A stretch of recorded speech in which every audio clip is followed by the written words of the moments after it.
여호와의 7절기가 화면에 나와 있습니다.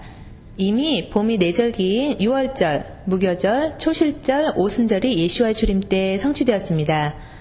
그러므로 나머지 가을절기가 예수와의 재림과 함께 성취될 것입니다. 우리는 정확하게 어떤 해이고 어떤 날과 시간은 모릅니다. 그런데 중요한 것은 예수와의 다시 오심이 가을절기에 반드시 성취될 것이고 또한 이 순서대로 진행될 것이라는 것입니다. 앞으로 일어날 새 절기도 순서대로 일어날 것이라는 뜻입니다. 여호와의 절기 안에 예언적 의미를 모른다면 성경의 예언을 제대로 이해하지 못할 것입니다. 왜냐하면 이 절기에 대한 이해가 성경의 예언에 대한 가장 기본이 되기 때문입니다. 오늘은 나팔절에 대해 나누도록 하겠습니다. 히브리어로 절기는 모에드는 신성한 약속이라는 뜻입니다. 하나님께서 이미 정해놓으신 우리와의 신성한 약속이 있는데 우리가 그 약속에 참여를 하지 않는다면 어떻게 되는 것일까요? 자, 7절기에 대한 개요를 말씀드리겠습니다. 우리가 현재 쓰고 있는 달력은 그레고리안 달력입니다. 그런데 성경에서 말하는 달력은 두 가지로 종교력과 민간력입니다. 종교력의 첫 시작은 니산월로 출애굽기 12장 이후부터 하나님께서 새로 바꿔주신 것입니다. 그런데 민간력의 첫 해 시작은 티슈리 월입니다. 6월절, 무교절, 초실절로부터 그 이후 50일 이후 오순절입니다. 레위기 23장에 의하면 7째 달인 티슈리월에 나팔절과 속죄절, 그리고 장막절이 있습니다. 봄절기에는 메시아의 초림, 그리고 가을절기에는 재림과 관련이 있습니다. 도표를 보시면 6월절은 7일간의 무교절과 구분된 것을 보실 수 있습니다. 6월절 다음 바로 7일 동안은 무교절이 있고 7월인 티슈리에 7일 동안의 장막절을 맞춘 뒤 8일주에 쉐미니 아쩌렛이 있는데 이것에 대해서는 후에 나누기로 하겠습니다. 쉐미니 아쩌렛은 간단하게 말씀드리자면 8일째로 영원을 상징하는 것입니다.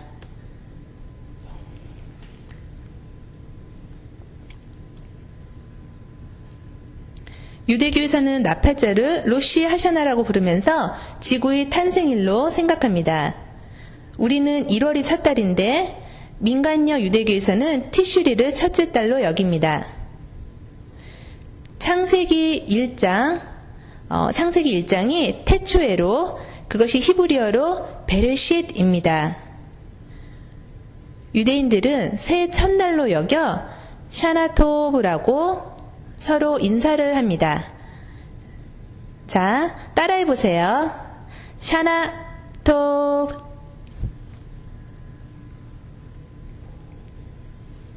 자, 여러분, 인생에 있어 아주 중요한 특히 생사가 달린 일이라면 미리 알고 준비하고 싶어질 것입니다.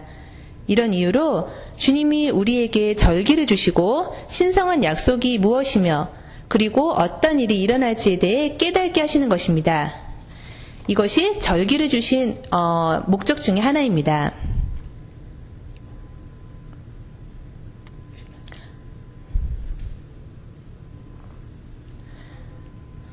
자, 레위기 23장 1절과 2절입니다. 여호와께서 모세에게 말씀하여 이르시되 이스라엘 자손에게 말하여 이르라. 이것이 나의 절기들이니 너희가 성회로 공포할 여호와의 절기들이니라. 절기는 히브리어로 모에드로 약속이라는 뜻입니다. 성회라는 뜻은 총연습이라는 뜻입니다. 이 말씀을 보면 공포하라고 되어 있습니다. 내가 가만히 혼자 알고 있는 것이 아니라 알리라는 것입니다. 그래서 제가 이렇게 공포하며 알리는 것입니다. 얼마나 중요한 뜻인지 깨닫게 되시기를 바랍니다. 나팔절, 속죄절, 장막절은 가을 새 절기입니다. 그럼 각 절기가 무엇을 의미하는지 알아보겠습니다. 나팔절은 회개, 속죄절은 구속, 그리고 장막절은 기뻐하는 것입니다. 구속을 받기 전에 회개하고 그리고 난 뒤 구속을 받고 그래서 기뻐하는 것이 지극히 정상적인 것입니다. 예언적으로 이 순서대로 진행될 것입니다. 나팔절은 욤 트루아라고 부르는데 이 뜻은 나팔을 부르는 날이라는 뜻입니다. 우리도 우리를 부르는 호칭이 다양한 것을 아실 것입니다. 어떤 사람은 남편도 되고 아버지도 되고 또한 동시에 아들도 되는 것처럼 마찬가지로 이 절기들을 부르는 이름도 몇 가지가 있습니다. 각각의 부르는 이름이 아주 중요한 의미가 있기 때문입니다. 6월절 날 어린 양을 잡았는데 그것은 바로 6월절 어린 양 되시는 예수와께서 돌아가신 것에 대한 리허설이었죠. 이러한 절기를 통해 어떤 영적 의미가 있고 또한 앞으로 일어날 일들에 대한 상징적 의미가 있는지 알아보도록 하겠습니다. 야곱의 환난은 바로 대환난을 의미하는데 제가 믿기로 그날이 그다지 멀지 않은 것 같습니다. 그리고 히브리어로 나쪼라 부르는 휴거가 있게 될 것입니다. 휴거에 대한 환난 전, 환난 후 등의 의견이 많은데 지금 그 날짜를 말하거나 예수와의 재림이 언제 올 것이라는 날을 말씀드리는 것이 아닙니다. 그것은 주님만이 아시겠죠? 확실한 것은 그다지 멀지 않았다는 것입니다.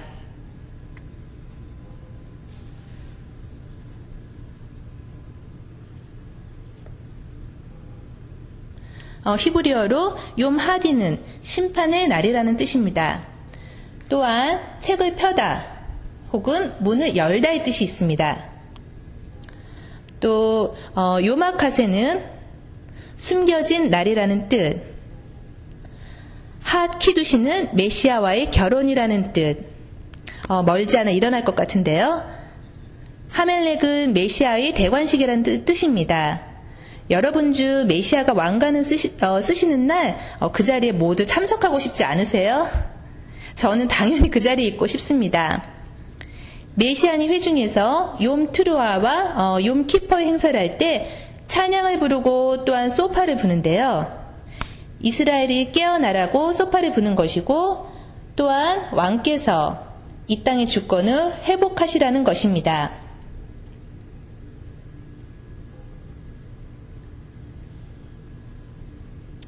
자, 다음 화면입니다. 이 달과 주변에 별들이 있는데요. 창세기 1장 14절에 하나님이 이르시되 하늘의 궁창에 광명체들이 있어 낮과 밤을 나뉘게 하고 그것들로 징조와 계절과 날과 해를 이루게 하라. 이 말씀에서 그것들은 달과 해와 별들을 의미합니다. 징조는 곧 사인이라는 뜻으로 히브리어로 스트롱 넘버 226 오트입니다. 이것은 신호라는 뜻인데요. 예수와께서 탄생하셨을 때도 동방 박사가 별들을 보고 따라왔지요.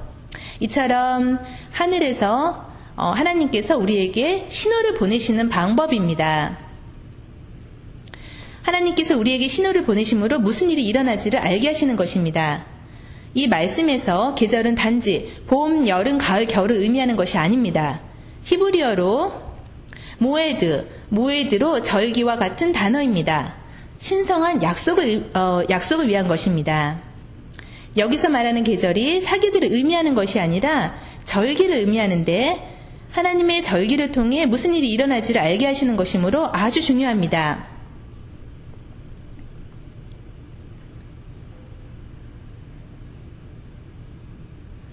무슬림이 쓰는 달력은 철저하게 음력을 기준합니다.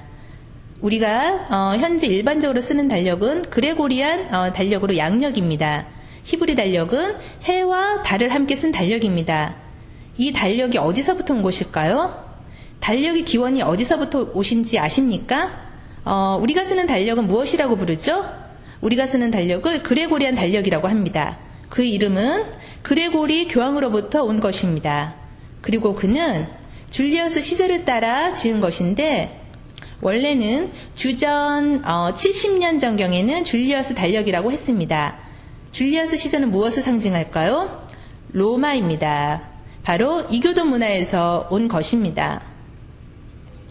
이 미국의 지도를 보시더라도 색깔에 따라 다른 시간대를 갖고 있는데요. 하나님께서는 우리에게 다른 달력을 갖길 원하십니다. 우리는 물론 현대에서 쓰이는 달력을 사용해야 하지만 영적으로 주님과 함께 걷기 위해 하나님의 달력을 가지고 있어야 합니다.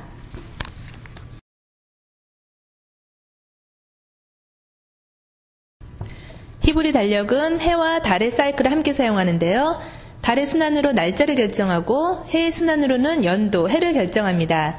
히브리 달력에는 윤달이 19년 동안 7번이 있습니다.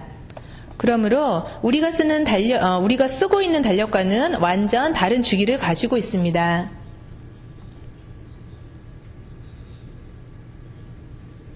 적그리스도는 하나님과의 정해진 시간을 우리가 갖는 것을 원하지 않습니다. 다니엘서 7장 25절을 보면 그가 장차 지극히 높으신 이를 말로 대적하며 또 지극히 높으신 이 성도를 괴롭게 할 것이며 그가 또 때와 법을 고치고자 할 것이며 성도들은 그의 손에 붙임바되어 한 때와 두 때와 반 때를 지내리라. 때와 법을 고친다고 나와 있습니다. 때는 영어로는 타임이라 나와 있는데요. 히브리어로 타임이 무엇인지 아십니까? 모에드로 신성한 약속이라는 뜻입니다. 적그리스도가 크리스찬으로 하여금 다른 달력을 따르게 하므로 어떤 일이 있을지에 대한 준비를 못하게 막는 것입니다. 사단이 너무 강경한 것 같지 않습니까? 심지어 그 일에 이제까지 성공을 해왔습니다.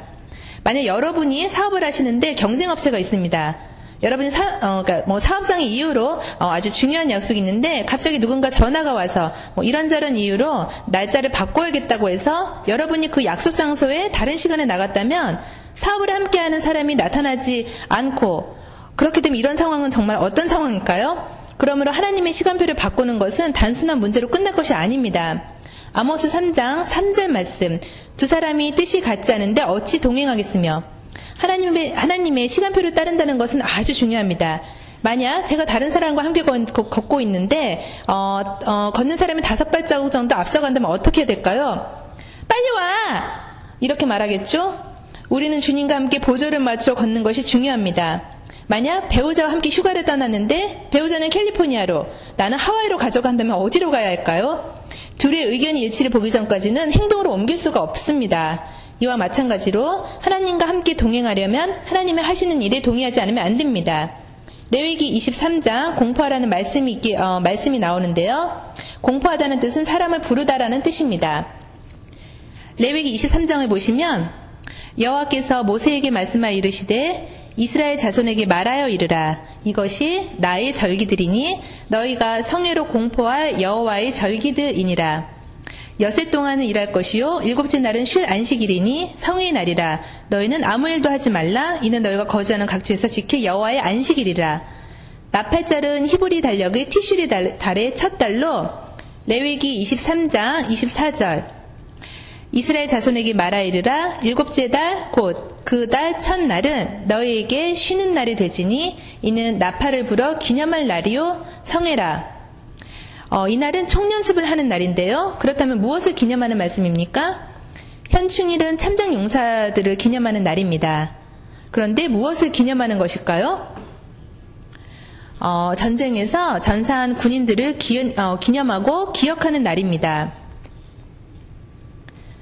히브리어로 기념하다는 스트롱 넘버 2142로 자카로 표시하고 기념한다는 뜻입니다. 그래서 잊지 않도록 하는 것입니다. 기억하고 추억하는 것입니다. 여러분 각자에게도 기억하고 추억하고 싶은 일이 있으실 텐데요. 하나님도 그분의 자녀들이 기념하고 기억하기를 원하시는 것입니다. 우리는 잊어버리기를 좀 잘합니다. 그래서 하나님께서 이 절기가 우리들에게 기념일로 항상 기억할 수 있도록 해주시는 것입니다. 성경에서 하나님께서 우리가 그분을 기억하기를 원하신다고 말씀하고 있습니다. 그리고 그분도 우리를 기억하고 싶어 하십니다. 만약 주님이 어떤 나라나 개인을 기억하지 않으신다는 것은 그 나라나 사람이 버림을 받았다는 뜻입니다. 누가복음 13장 27절에 그가 너희에게 말하여 이르되 나는 너희가 어디에서 왔는지 알지 못하노라. 행악하는 자들아 모든 자들아 나를 떠나가라 하리라. 주님이 알지 못한다고 말씀하시는 것은 기억하지 못하신다는 뜻입니다. 우리가 그분의 뜻대로 그분을 기억할 때 그분 또한 우리를 기억하는 것입니다. 민수기 10장 9절 또 너희 땅에서 너희가 자기를 압박하는 대적을 치러 나갈 때에는 나팔을 크게 불지니 그리하면 너희 하나님 여호와가 너희를 기억하고 너희를 너희 대적에게서 구원하시리라. 이 말씀에도 기억하라라고는 말이 나와 있습니다. 이 구절을 보더라도 우리가 하나님을 기억하기를 원하십니다. 그리고 하나님도 우리를 기억하기를 원하십니다. 이 말씀에서 나팔을 크게 불면 하나님께서 우리를 기억하겠다고 하십니다. 이것은 마치 나팔을 부는 것이 부르짖으며 하나님 도와주세요 하는 것과 같은 것이겠죠. 말라기 3장을 보시면 16절에서 18절입니다. 그때 여호와를 경외하는 자들이 피차에 말하매 여호와께서 그것을 분명히 들으시고 여호와를 경외하는 자와 그 이름을 존중히 여기는 자를 위하여 여호와 앞에 있는 기념책에서 기록하셨느니라. 어떤 책이라고 하셨나요? 기념책입니다. 만군의 여호와가 이르노라 나는 내가 정한 날에 그들을 나의 특별한 소유로 삼을 것이요 또 사람이 자기를 섬기는 아들을 아낌같이 내가 그들을 아끼리니 그때 너희가 돌아와서 의인과 악인을 분별하고 하나님을 섬기는 자와 섬기지 아니하는 자를 분별하리라. 이 말씀은 슬기로운 다섯처녀와 미련한 다섯처녀에 대한 그리고 또 충성된 종과 악한 종에 대한 말 같군요. 그 다음 화면을 보시면 유대교에서 말하기를 이삭이 제물로 바쳐질 뻔했던 날과 나팔절이 같은 날이었다고 봅니다. 나팔절과 같은 날이라고 유대 역사에서 가르칩니다. 유대인들 사이에서 나팔절에 이삭을 제물로 바치려고 할 때 하나님께서 소파르 나팔 소리를 들으시고 심판 대신 자비와 용서를 하시게 되었다고 믿습니다. 순양이 뿔이 수풀에 걸려 있었던 것을 아시죠? 순양이 뿔이 걸려 있던 것은 심판 대신 자비를 베푸신다는 것을 깨닫게 하는 것입니다. 이삭이 누구를 예표했죠? 바로 예슈아입니다. 예슈아를 기억하게 하시는 것입니다. 이삭을 기억하고 예슈아를 기억하는 것입니다.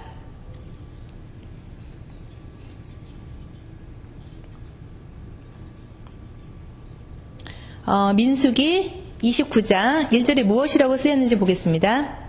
일곱째 달에 이르러는 그 달 초하루에 성회로 모이고 아무 노동도 하지 말라. 이는 너희가 나팔을 불 날이니라. 성경에서 두세 명이 증인을 세우는 것처럼 저도 두세 구절로 증거를 보여드리겠습니다. 히브리어의 날은 욤입니다.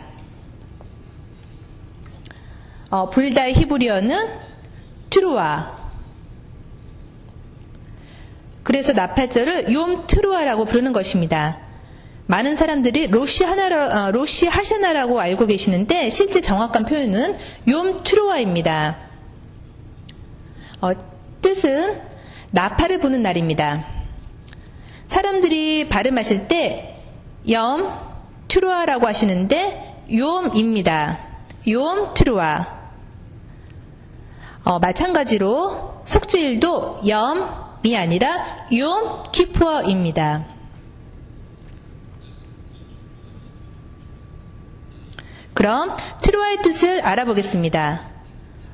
트루아는 스트롱 넘버 8643, 전쟁의 준비, 함성이라는 뜻이 있습니다. 나팔을 불며 알리는데요. 기뻐하고 그리고 외치라는 것입니다.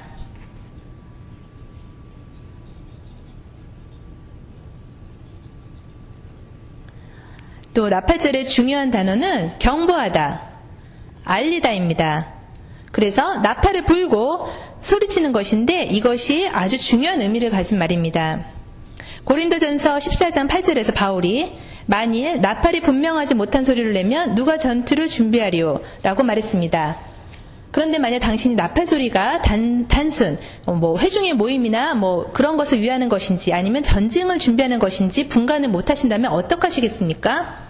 시편 47편 5절에 하나님께서 즐거운 함성 중에 올라가시며 여호와께서 나팔 소리 중에 올라가시도다. 함성의 히브리어가 트루아입니다. 그리고 나팔 소리 중에라고 하셨는데 사람이 만든 트럼펫 나팔이 아니라 순양의 뿔의 소파르입니다. 데살로니가전서 4장 16절 이 구절을 정확하게 인용했는데요. 주께서 호령과 천사장의 소리와 하나님의 나팔 소리로 친히 하늘로부터 강림하시리니 그리스도 안에서 죽은 자들이 먼저 일어나고 그리고 나팔 소리는 하나님의 소파르 소리로 이 구절을 욤 트루아 곧 나팔절을 말하고 있습니다. 스가랴 9장 14절을 보시겠습니다. 여호와께서 그들 위에 나타나사 그들의 화살을 번개같이 쏘아내실 것이며 주 여호와께서 나팔을 불게 하시며 남방 회오리 바람을 타고 가실 것이라. 시편 89편 15절을 보시면 즐겁게 소리칠 줄 아는 백성은 복이 있나니 여호와여 그들의 주의 얼굴빛 안에서 다니리로다. 이 구절에서 소리치리 히브리어는 트루아입니다.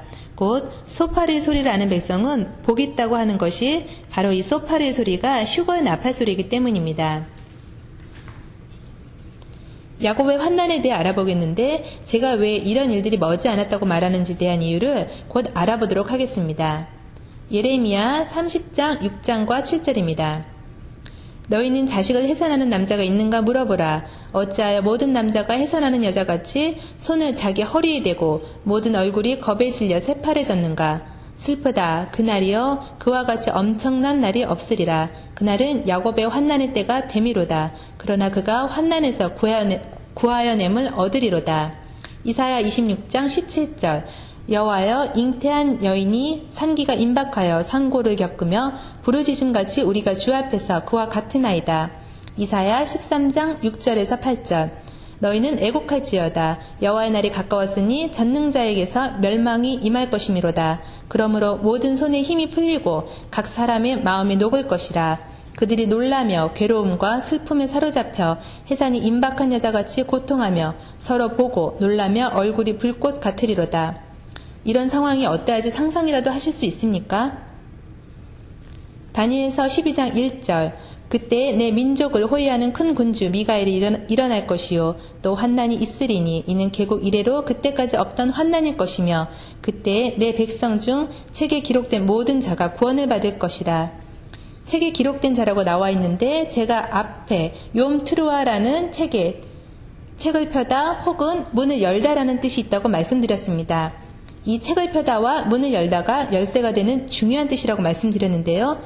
여기 중요한 열쇠가 되는 구절이 있습니다. 스바냐 1장 14절에서 16절입니다. 여호와의 큰 날이 가깝도다. 여기서 말하는 날이 어떤 날인가요? 환난 날을 말하는 것이죠. 가깝고도 빠르도다. 여호와의 날이 소리로다. 용사가 거기서 심히 슬피 우는도다.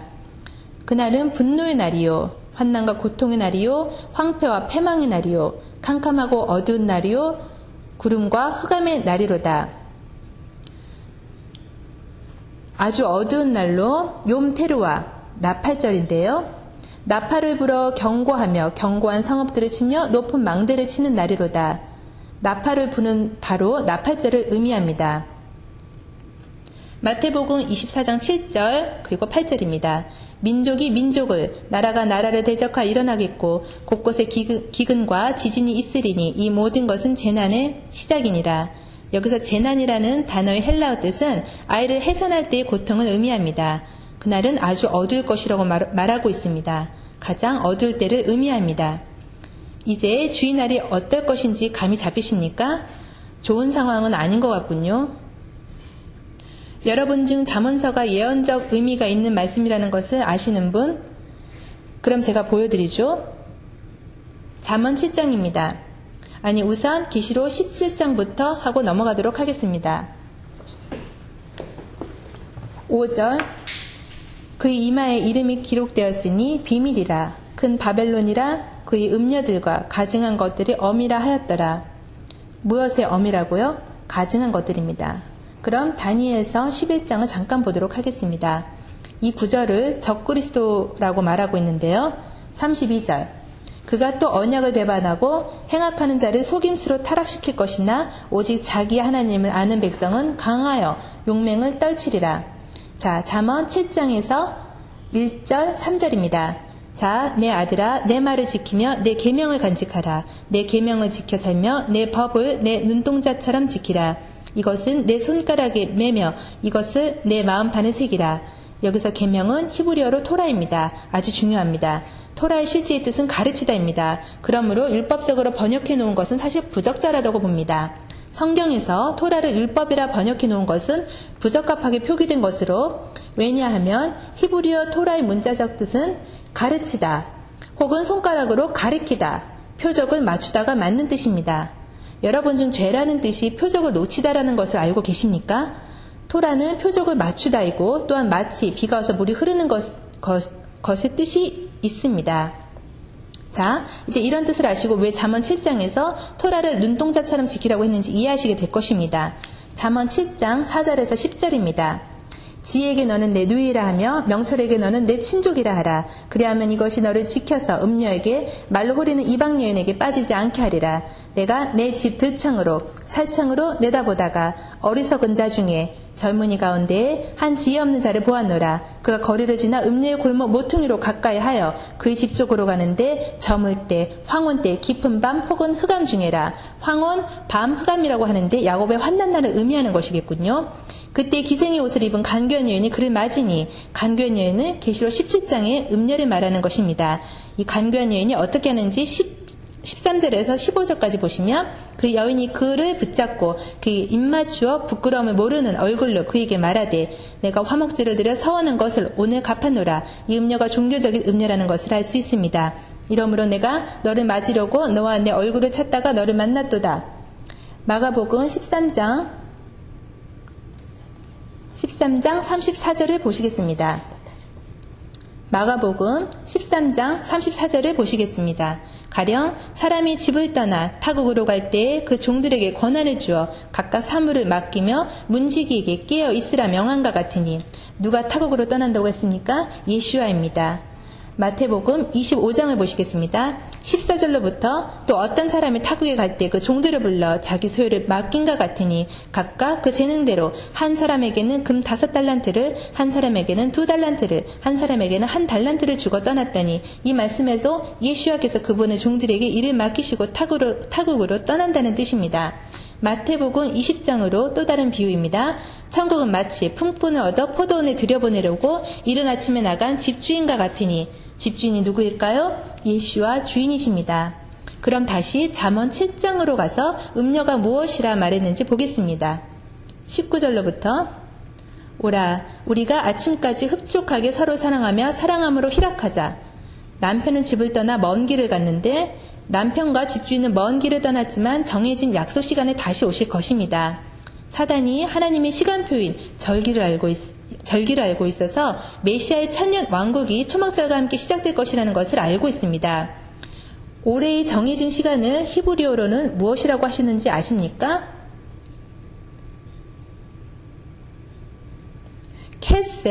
캐세로 보름달입니다. 절기 중 보름달이 뜨는 날이 왜 중요할까요? 유교절과 무교절이 니산 14일에 시작해서 니산 15일이 무교절입니다. 히브리 달력에 의하면 그날이 바로 보름달이 뜨는 날입니다. 초막절인 티슈리 15일도 보름달이 뜨는 날입니다.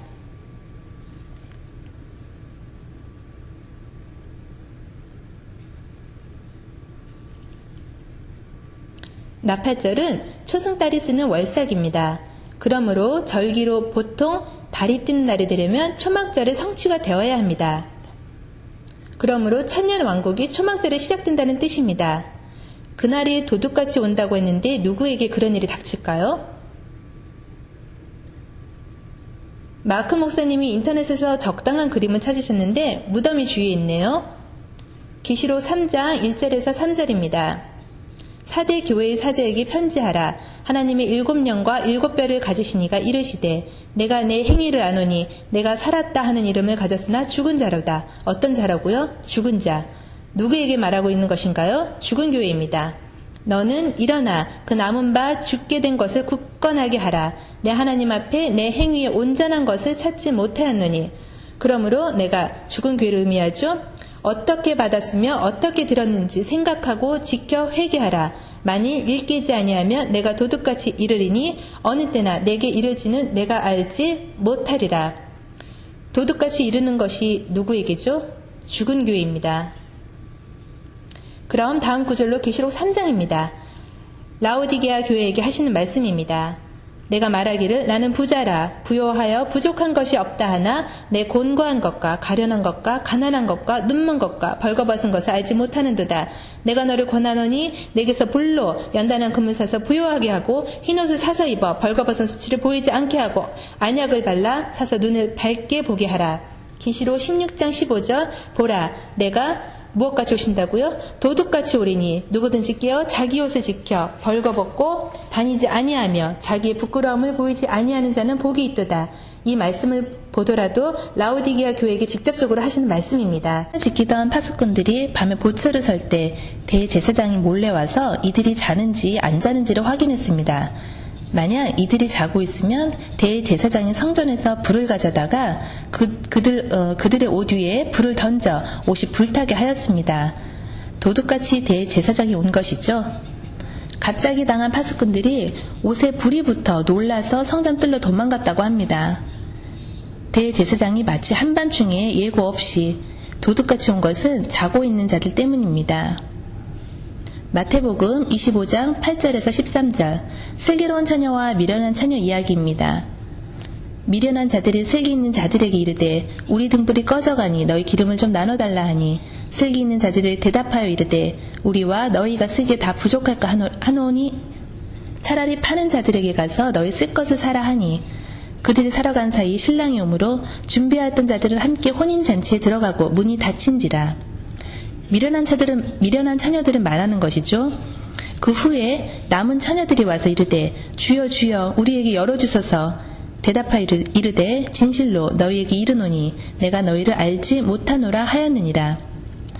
미련한 처녀들에게 너희가 나를 기억하지 않았으니 내가 너희를 기억하지 않는다고 말씀하시는 것입니다. 그런즉 깨어있으라. 너희는 그 날과 그때를 알지 못하느니라. 누가복음 12장.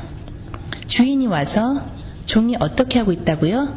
깨어 있는 것을 보면 그 종들은 복이 있으리로다.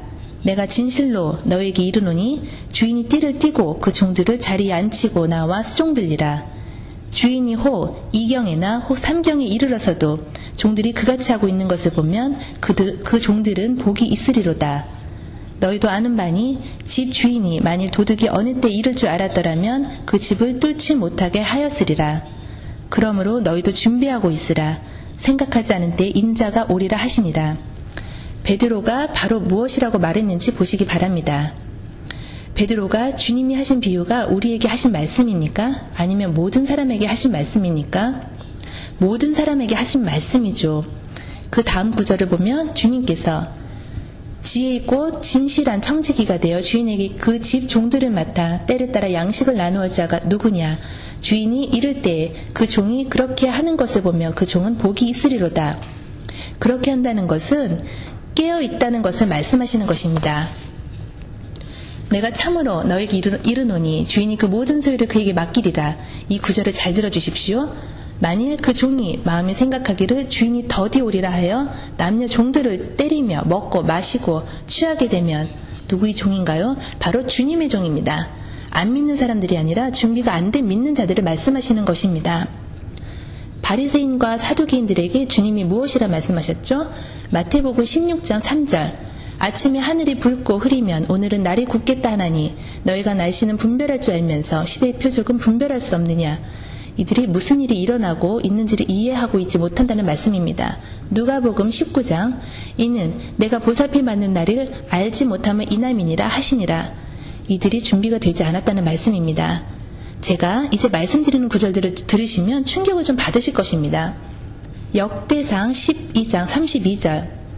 이사갈 자손 중에서 무엇을 안다고요? 시세를 알고 이스라엘이 마땅히 행할 것을 아는 우두머리가 200명이니 그들은 그 모든 형제를 통솔하는 자이며. 그 다음 구절은 수백 번도 더 읽으셨겠지만 이런 깨달음을 갖지 못하셨을 것입니다. 데살로니가전서 5장. 형제들아, 때와 시기에 관하여는 너희에게 쓸 것이 없음은 주의 날이 언제 온다고요? 밤에 도둑같이 이를 줄을 너희 자신이 자세히 알기 때문이라. 그들이 평안하다 안전하다 할 때에 임신한 여자에게 해산의 고통이 이름과 같이 멸망이 갑자기 그들에게 이르리니 결코 피하지 못하리라. 그 다음 구절. 형제들아, 너희는 어둠에 있지 아니하며 그날이 도둑같이 너희에게 임하지 못하리니. 물론 우리는 어느 해인지는 모릅니다. 그러나 이들은 약속된 시간이 언제이고 하나님의 시간표를 이해하고 있었기 때문입니다. 깨어있는 사람들에게는 도둑같이 임하지 않는다는 뜻입니다. 나팔절에 이 일이 있을 줄 알지만 단지 어느 해인지는 모를 뿐입니다. 에스겔 33장 2절. 인자야 너는 내 민족에게 말하여 이르라. 가령 내가 칼을 한 땅에 임하게 한다 하자. 그 땅 백성이 자기들 가운데 하나를 택하여 파수꾼을 삼은 그 사람이 그 땅에 칼이 임함을 보고 나팔을 불어 백성에게 경고하되 그들이 나팔 소리를 듣고도 정신 차리지 아니하므로 그 임하는 칼의 제거함을 당하면 그 피가 자기 머리로 돌아갈 것이라. 저희가 지금 이스라엘에게 경고를 하고 있는 것이고 사람들에게 이 약속된 시간에 대한 경고를 하고 있는 것입니다. 예레미야 6장 나팔절의 전체적 의미와 목적이 사람들에게 경고를 하는 것입니다. 10절 내가 누구에게 말하며 누구에게 경책하여 듣게 할꼬. 보라 그 귀가 할례를 받지 못하였으므로 듣지 못하는도다. 보라 여호와의 말씀을 그들이 자신들에게 욕으로 여기고 이를 즐겨하지 아니하니. 16절 여호와께서 이와 같이 말씀하시되 너희는 길에 서서 보며 옛적 길 곧 선한 길이 어디인지 알아보고 그 길로 가라. 너희 심령이 평상을 얻으리라 하니. 옛적 길이 무엇인지 아십니까? 옛적 길은 좋은 길로 여호와의 절기, 모에딤도 이에 속합니다. 봄절기와 가을절기를 이해하는 것이 옛적 길에 해당한다는 뜻이죠. 그리고 이들이 무엇이라 말하는지 보시기 바랍니다. 그들이 대답이 우리는 그 길로 가지 않겠노라 하였으며 이들이 거부하며 자신의 길로 가겠다고 하고 있습니다. 내가 또 너희 위에 파수꾼을 세웠으니 나팔 소리를 들으라 하나. 또 이들이 무엇이라고 하고 있나요? 그들이 대답이 우리는 듣지 않겠노라 하였도다. 듣지 않겠다고 하고 있습니다. 땅이여 들으라. 내가 백성에게 재앙을 내리리니 이것이 그들의 생각의 결과라. 그들이 내 말을 듣지 아니하며 내 율법을 거절하였음이니라. 아주 흥미롭죠? 이사야 58장에서 크게 외치라. 목소리를 아끼지 말라. 내 목소리를 나팔같이 높여. 이 구절을 보시면 나팔절과 환난이 어떻게 진행되는지 아실 수 있을 것입니다. 야곱의 환난의 때인데요. 다음 컨셉을 보시기로 하겠습니다. 깨어나라는 나팔을 불 때입니다.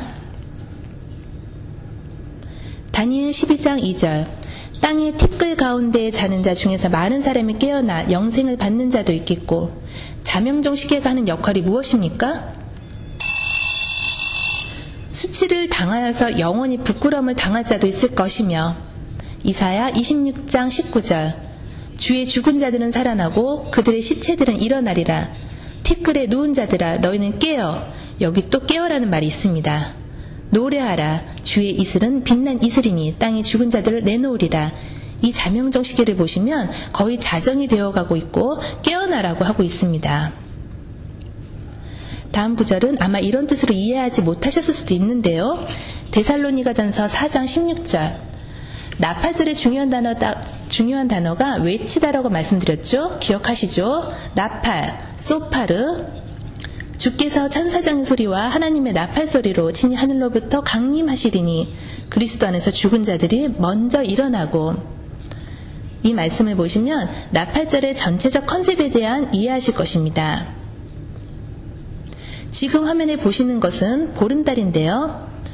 무교절이 보름달이 뜨는 날이고 티슐이 15일로 초막절에 보름달이 뜹니다. 그 다음 사진은 초승달로 나팔절입니다.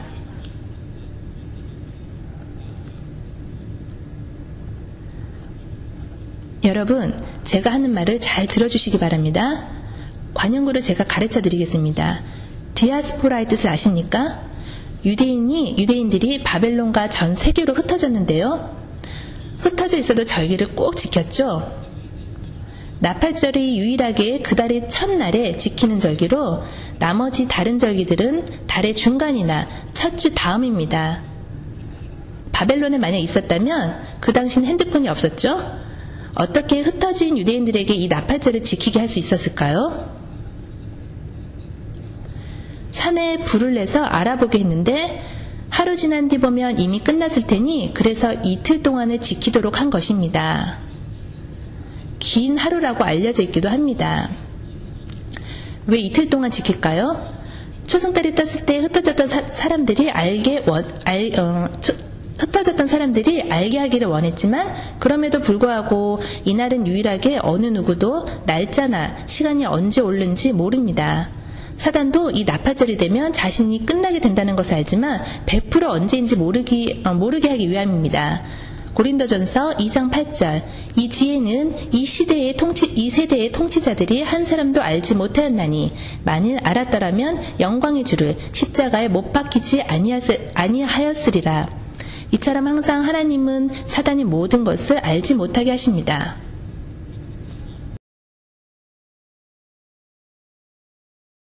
이날은 투시리 달의 첫날로 이틀 동안 지키고 초승달이 뜨는 날입니다. 누구도 날과 시를 모르게 하기 위함입니다.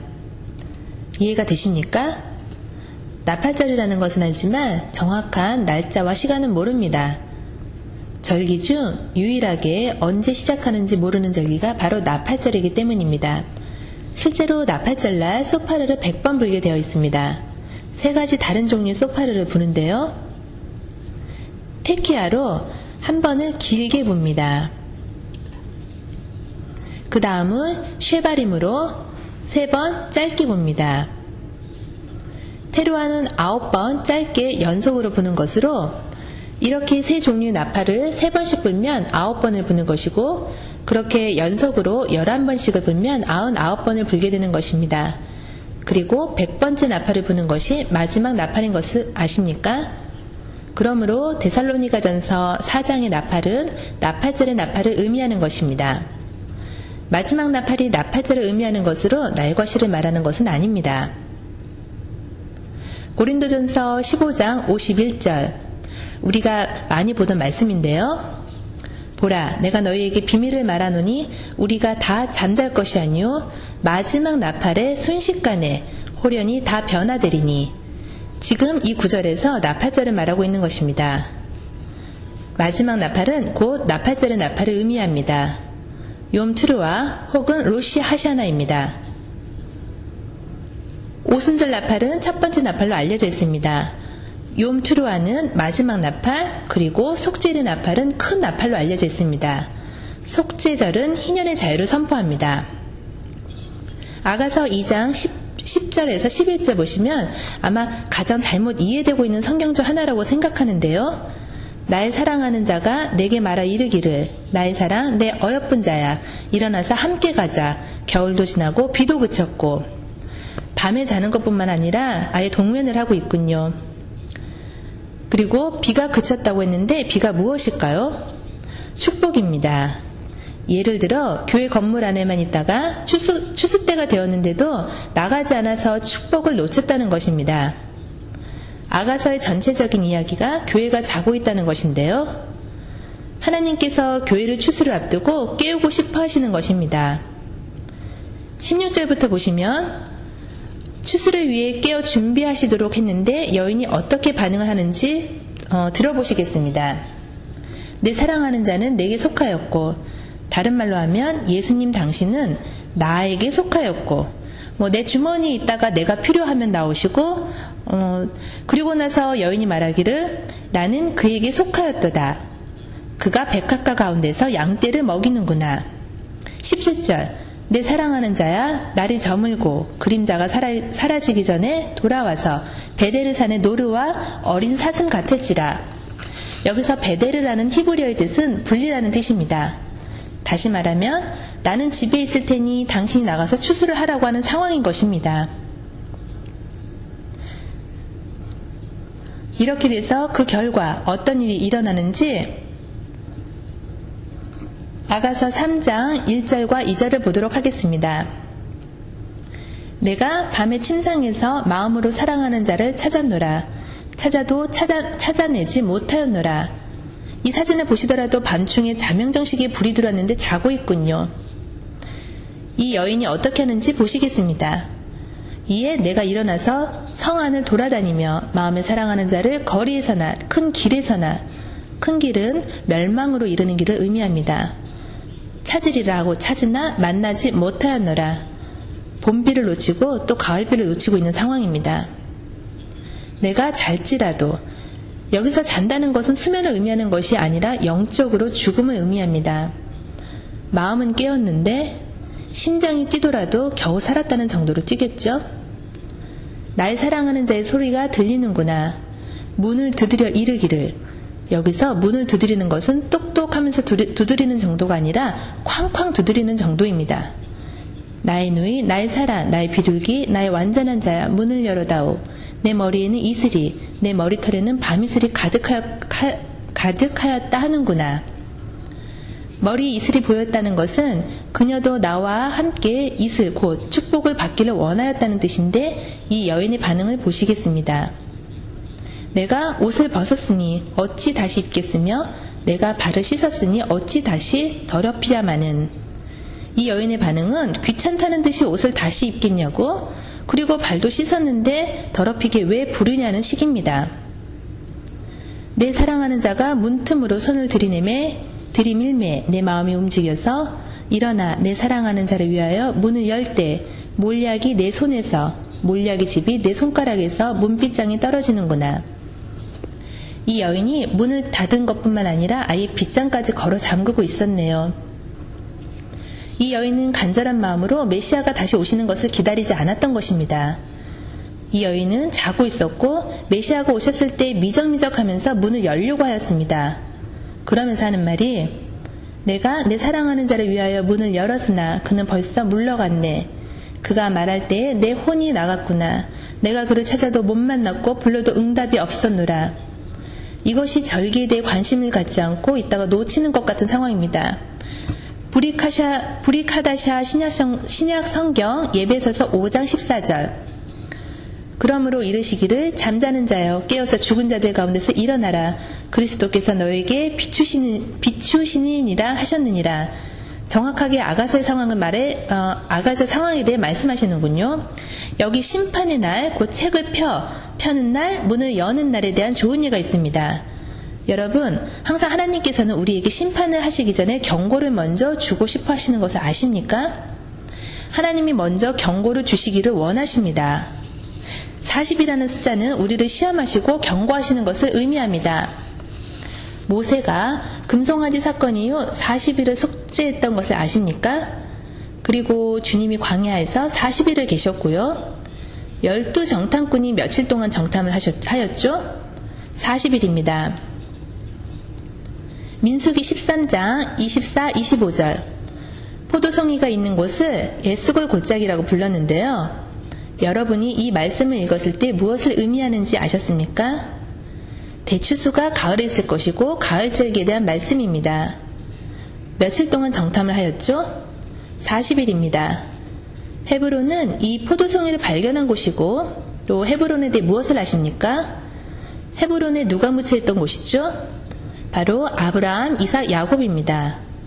정탐꾼들이 아낙 자손이 거인 같은 것에 초점을 맞추었죠. 지금은 엘룰월, 첫째 날로부터 40일을 회개하는 기간입니다. 엘룰이 30일과 티슈리월의 10일 더해 숙제일까지 며칠인가요? 40일입니다. 이 40일이 예시야가 광야에서 시험 받으신 기간으로 시험과 연단의 기간입니다. 그리고 40일 기간 중 마지막 10일 동안은 경외의 날입니다. 세례 요한이 예시야를 엘룰월 1일에 세례를 주셨습니다. 그리고 난 뒤 40일 뒤 나사렛의 회당에 가셔서 주의 성령이 내게 임하셨으니 이는 가난한 자에게 복음을 전하게 하시려고 내게 기름을 부으시고 나를 보내사 포로된 자에게 자유를, 눈먼 자에게 다시 보게 함을 전파하며 눌린 자를 자유롭게 하고 라고 말씀하셨는데, 이 날은 속죄일로 레위기 25장을 보시면 희년의 속죄일에 이런 자유를 선포할 수 있습니다. 계시록 14장 17절. 또 다른 천사가 하늘에 있는 성전에서 나오는데 역시 예리한 낯을 가졌더라. 또 불을 다스리는 다른 천사가 제단으로부터 나와 예리한 낯 가진 자를 향하여 큰 음성으로 불러 이르되 내 예리한 낯을 휘둘러 땅의 포도송이를 거두라. 그 포도가 익었느니라 하더라. 이것은 가을절기 때문입니다. 여기에 볼이나 밀이라고 써있지 않습니다. 이것들은 이미 초림 때 성취되었습니다. 다시 말씀드리자면 이 구절은 가을절기에 대해 말하고 있는 것입니다. 여러분 중 법정에 가셔서 재판 중이라는 사인을 보신 적 있으세요? 욤투르와 곧 나팔절은 책이 열리면서 하늘의 심판이 시작되는 날입니다. 시작되는 때이죠. 그리고 10일 뒤인 속죄일에 각각에게 판결이 내려지는 때입니다. 유대교에서는 매해마다 나팔절 날은 하늘의 법정의 재판이 시작되어 책이 열려 하나님께서 각 사람의 행위를 보시고 판결을 하시게 된다고 믿고 있습니다. 사진에 저울이 보입니다. 재판도 어떤 사람의 손에 의해 어떤 사람의 인생이 달려서 진행되는데요. 우리의 인생이 주님의 손에 달린 것을 아시는 분, 우리에게 책이 닫히고 심판을 받기까지 10일의 회개할 시간이 주어집니다. 모든 사람들이 천국의 심판대에 서게 되는데요. 고린도후서 5장 10절, 이는 우리가 다 반드시 그리스도 심판대 앞에 나타나게 되어 각각 선악간에 그의 몸으로 행한 것을 따라 받으려 함이라. 제가 믿기로 이 일이 나팔절에 시작될 것입니다. 고린도전서 3장 13, 15절, 각 사람의 공적이 나타날 터인데 그 날이 공적을 밝히리니 이는 불로 나타내고 그 불이 각 사람의 공적이 어떠한 것을 시험할 것임이라. 불에 의해 드러난다고 말씀하고 계십니다. 다니엘서 7장 10, 11, 다니엘서와 계시록을 비교해서 보시기 바랍니다. 불이 강처럼 흘러 그의 앞에서 나오며 그를 섬기는 자는 천천히요 그 앞에 모셔선 자는 만만이며 심판을 베푸는데 책들이 펴놓였더라. 이 말씀을 보시면 나팔절인 것을 알 수 있습니다. 책이 펴져 있고 심판이 진행되는 제가 말씀드린 그 장면입니다. 그때 내가 작은 불이 말하는 큰 목소리로 말미암아 주먹하여 보는 사이에 짐승이 죽임을 당하고 그의 시체가 상한 바 되어 타오르는 불에 던져졌으며, 계시록 5장 11절, 내가 또 보고 들으매 보좌와 생물들과 장로들을 둘러선 많은 천사의 음성이 있으니 그 수가 만만이요 천천이라. 큰 음성으로 이르되 죽임을 당하신 어린 양은 능력과 부와 지혜와 힘과 존귀와 영광과 찬송을 받으시기 합당하도다 하더라. 내가 또 들으니 하늘 위에와 땅 위에와 땅 아래와 바다 위에와 또 그 가운데 모든 피조물이 이르되 보좌에 앉으신 이와 어린 양에게 찬송과 존귀와 영광과 권능을 세세토록 돌릴지어다 하니, 제가 나팔절이 또한 대관식이라고 말씀드리지 않았나요? 이 장면이 바로 대관식 장면입니다. 계시록 20장 11, 12. 또 내가 크고 흰 보좌와 그 위에 앉으신 이를 보니 땅과 하늘이 그 앞에서 피하여 간데 없더라. 심판을 의미합니다. 또 내가 보니 죽은 자들이 큰 자나 작은 자나 그 보좌 앞에 서 있는데 책들이 펴있고 또 다른 책이 펴졌으니 곧 생명책이라. 죽은 자들이 자기 행위를 따라 책들에 기록된 대로 심판을 받으니, 이 말씀을 보시면 나팔절은 책이 펼쳐진 날로 심판을 받고 진행되는 날이라는 것을 알게 되셨을 것입니다. 문이 열리는 것과 관련이 있는데요. 시편 24, 7절에서 10절, 문들아 너희 머리를 들지어다. 영원한 문들아 들릴지어다. 영광의 왕이 들어가시리로다. 영광의 왕이 누구시냐? 강하고 능한 여호와시요 전쟁이 능한 여호와시로다. 여기 전쟁이라고 나옵니다. 제가 처음에 말씀드린 전쟁 선포와 나팔절과 관련지어 말씀드렸죠.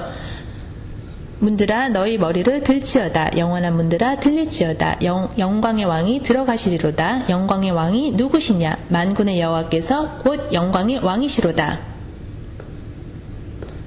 시편 118편, 우리가 원하는 것이 무엇일까요? 제가 들어갈 수 있도록 문을 열어주십시오.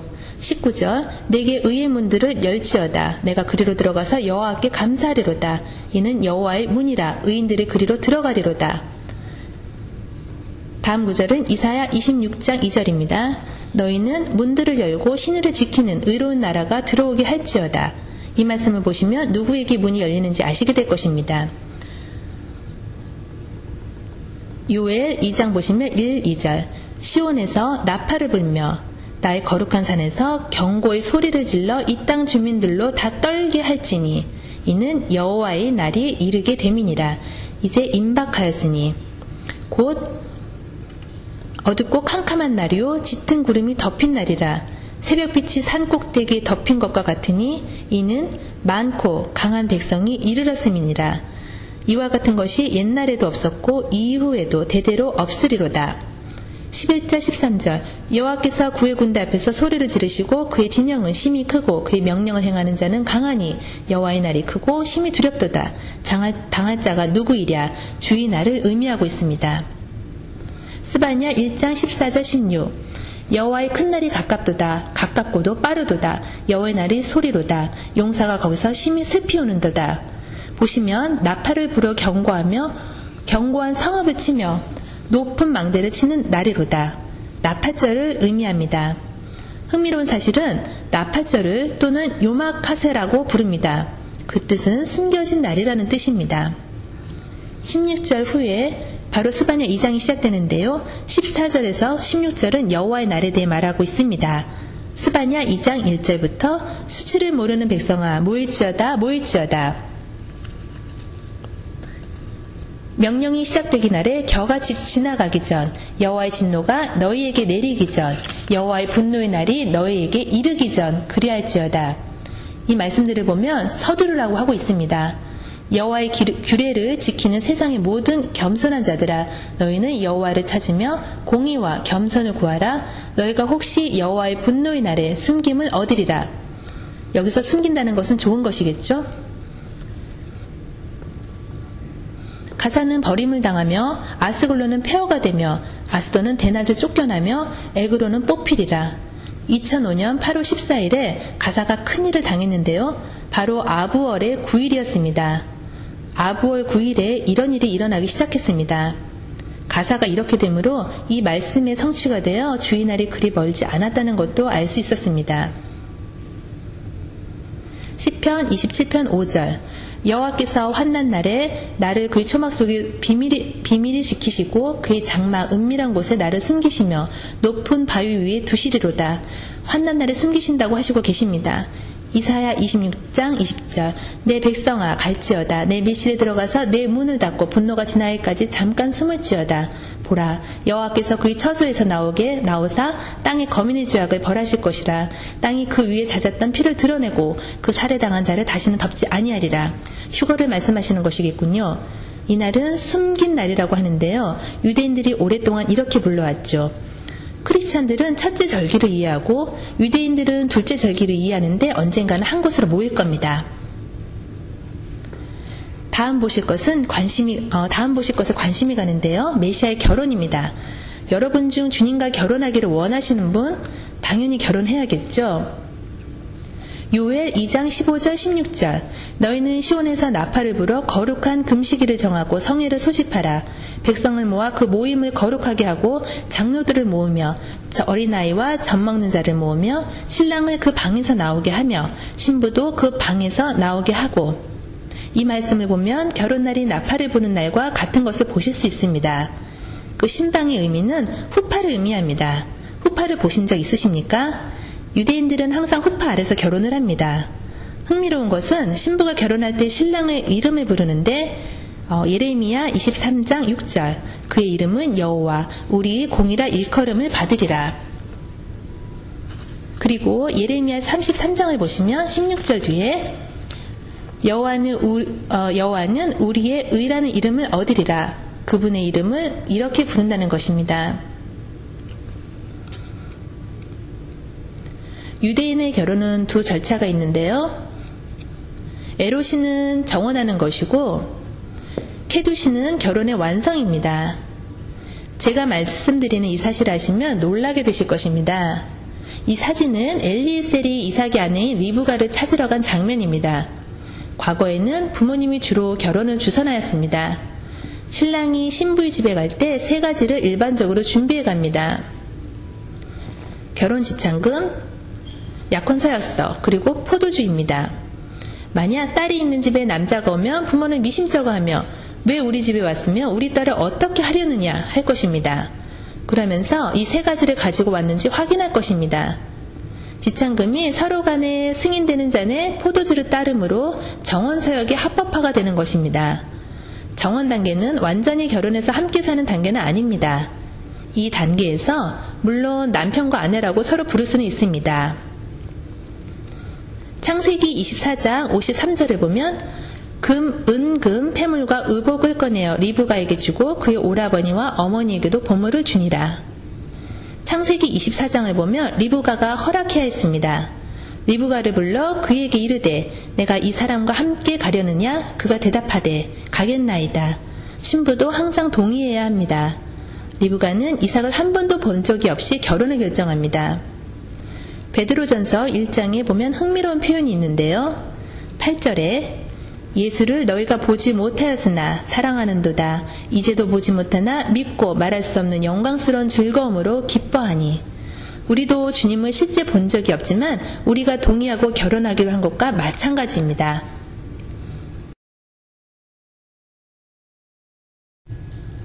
여기서 주목할 것은 신부를 위한 대가를 지불해야 한다는 것입니다.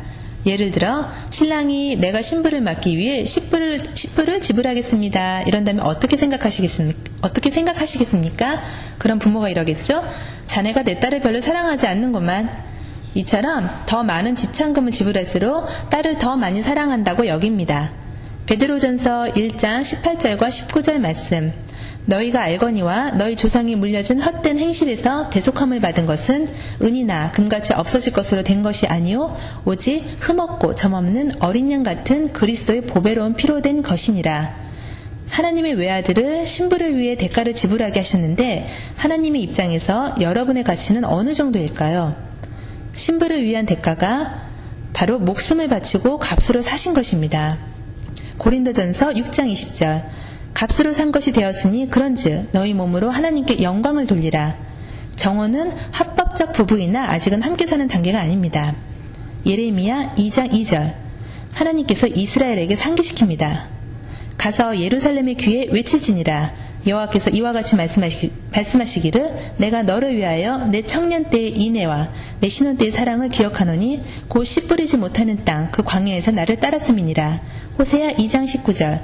내가 내게 장가들어 영원히 살 때 공의와 정의와 은총과 긍휼히 여김으로 내게 장가들며 진실함으로 내가 장가들리니 내가 여호와를 알리라. 이것은 이스라엘이 메시아에게 돌아온다는 예언입니다. 이 사진에 나온 곳이 유대교회에서의 결혼 계약서인 케투바입니다. 여기에 어떤 내용이 써있냐면 신부가 신랑의 약속, 신부의 권리가 포함됩니다. 이게 바로 성경 아닌가요? 성경이 곧 케투바로 신부의 값이 메시아의 죽음으로 치루어졌고 신랑의 약속과 신부의 권리가 담겨 있습니다. 로마서 10장 9절 10절 보시면 사람이 마음으로 믿어 의에 이르고 입으로 시인하여 구원에 이르니라. 우리는 입으로 시인하고 고백하여야 한다는 것입니다. 출애굽기 19장에서 이스라엘과 정언하는 장면입니다. 모세가 여호와의 말씀을 다 이스라엘 백성에게 전하니 이들이 혹은 우리가 I do 하겠습니다 하고 하는 장면입니다. 예배소서 4장 7절. 우리 각 사람에게 그리스도의 선물의 분량대로 은혜를 주셨나니. 고린도전서 12장 1절. 형제들아 신령한 것에 대하여 나는 너희가 알지 못하기를 원하지 아니하노니. 유대인의 결혼의 절차에도 주님이 다 이 과정을 밟으십니다. 그리고 나서 포도주를 마십니다. 그 다음은 물세례, 미크바로 신부가 물로 세례를 받도록 하는데 이것은 새 생활을 하겠다는 결단의 의식입니다. 과거의 길을 따르는 것이 아니라 다른 길을 따르며 이스라엘의 어머니가 되는 과정을 배우는 것입니다. 에스겔 16장 8절 9절. 물로 내 피를 씻어 없애고 신부의 값이 지불되었고 이스라엘의 어머니와 아내로서 그리고 남편을 기쁘게 하기 위해 그리고 신랑이 오시는 날을 손꼽아 기다리고 주님을 기쁘게 하기 위해 기다리는 것이 바로 우리가 하고 있는 일들입니다. 그 다음에 잔을 나누고 난 뒤 아버지 집에 가서 신부를 위한 약속을 합니다. 내가 먼저 가서 거할 처소를 준비하리라. 어디서 좀 많이 들어본 말 같지 않습니까? 이 거할 장소가 아버지의 집입니다. 요한복음 14장에 내가 너희를 위하여 거처를 예비하러 가노니 라고 말씀하셨습니다. 제가 재미있는 것을 가르쳐드리죠. 유대인의 결혼식 날 신랑에게 무언가 물어보면 신랑은 제 아버지만이 아십니다 라고 대답할 것입니다. 왜냐하면 아버지가 바로 결혼을 주관하시는 분이기 때문입니다. 그래서 주님이 아버지만 아신다고 하는 것은 아주 전형적인 유대인의 대답인 것입니다. 신랑이 호령과 나팔소리와 함께 옵니다. 욤트루아를 생각나게 하는군요. 마태복음 25장을 보면 밤중에 호령이나 소리가 납니다. 밤중에 소리가 나니 보라 신랑이로다 맞으러 나오라 하매 신랑이 신부를 아버지 집으로 데려감으로 결혼이 완성됩니다. 마지막으로 혼인잔치가 벌어집니다. 어린 양의 혼인잔치입니다. 신약 말씀이 구약 말씀에 모두 다 있다는 것을 아십니까? 신약이 구절을 주셔도 구약에서 찾을 수가 있습니다. 심지어 비유까지도요. 이사야 62장 5절 마치 청년이 처녀와 결혼한 같이 내 아들들이 너를 취하겠고 신랑이 신부를 기뻐함 같이 내 하나님이 너를 기뻐하시리라. 유대인의 결혼 과정이 어떻게 진행되는지 나오는 것입니다. 누가복음 14장을 보시겠습니다. 16절부터 이르시되 어떤 사람이 큰 잔치를 베풀고 많은 사람은 청하였더니 잔치할 시각에 그 청하였던 자들에게 종을 보내어 이르되 오소서 모든 것이 준비되었나이다 하매 다 일치하게 사양하여 한 사람은 이르되 나는 밭을 샀으며 아무래도 나가보아야 하겠으니 청컨대 나를 양해하도록 하라 하고 이게 말이 된다고 생각하십니까? 계시록 19장입니다. 7절 우리가 즐거워하고 크게 기뻐하며 그에게 영광을 돌리세 어린 양의 혼인기약이 이르렀고 그의 아내가 자신을 준비하였으므로 9절 어린 양의 혼인잔치에 칭함을 받은 자들은 복이 있도다 하고 다음 사진은 이스라엘입니다. 아마겟돈 골짜기입니다. 아마겟돈 골짜기를 보시면 특이한 것이 있습니다. 자세히 보시면 비행기 활주로가 보이실 것입니다. 보이십니까? 그런데 비행기 활주로가 좀 이상하죠? 비행기가 하나도 없습니다. 날아다니는 것이 아무것도 보이지 않습니다. 공군이 지하에 주둔해 있습니다. 갑자기 나타나서 비행하겠죠? 아마겟돈 골짜기는 실제 큰 골짜기입니다.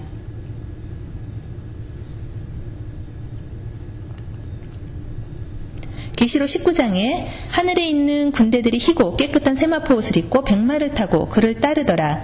이 상황이 무엇인지 아십니까? 바로 욤키푸어 속죄일입니다.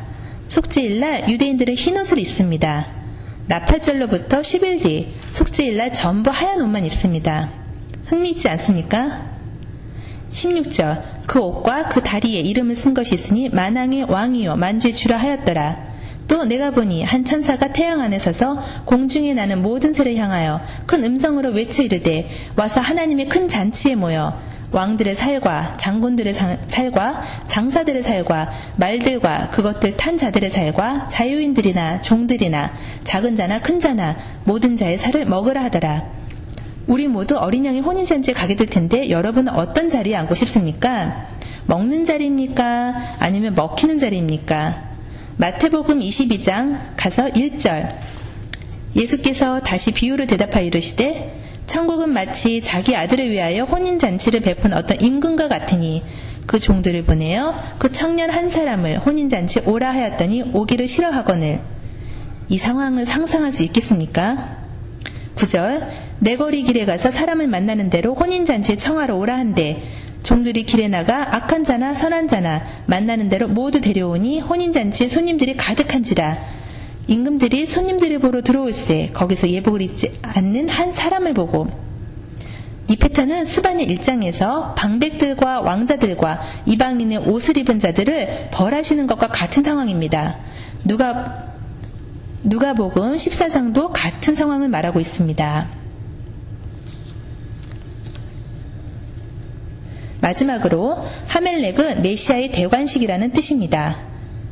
이날이 바로 예슈아가 왕의 왕, 주의 주가 되시는 날입니다. 할라 브레드를 아시는 분?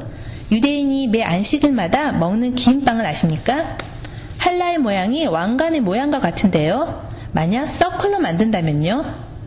유대인들이 메시아를 기다리며 몇천 년 동안 메시아가 왕의 왕, 주의 주가 될 날을 기다리며 온 것입니다. 한라빵의 모양은 왕관 모양인 것입니다. 여러분, 우리가 모두 그 자리에 갔을 때를 상상할 수 있습니까? 여러분은 예수아가 대관식을 하는 모습을 보고 싶지 않으세요? 소파르 나팔은 심판의 나팔의 상황뿐 아니라 세상의 왕의 주권을 선포하는 것이기도 합니다. 심판과 왕의 주권은 밀접한 관련이 있는데요. 시편 98편 6절에 나팔과 호각소리로 왕이신 여호와 앞에 즐겁게 소리칠지어다. 바다와 거기 충만한 것과 세계와 그 중에 거주하는 자는 다 외칠지어다. 여호와 앞에서 큰 물은 박수할지어다. 산악이 함께 즐겁게 노래할지어다. 그가 땅에 심판하러 임하실 것이미로다.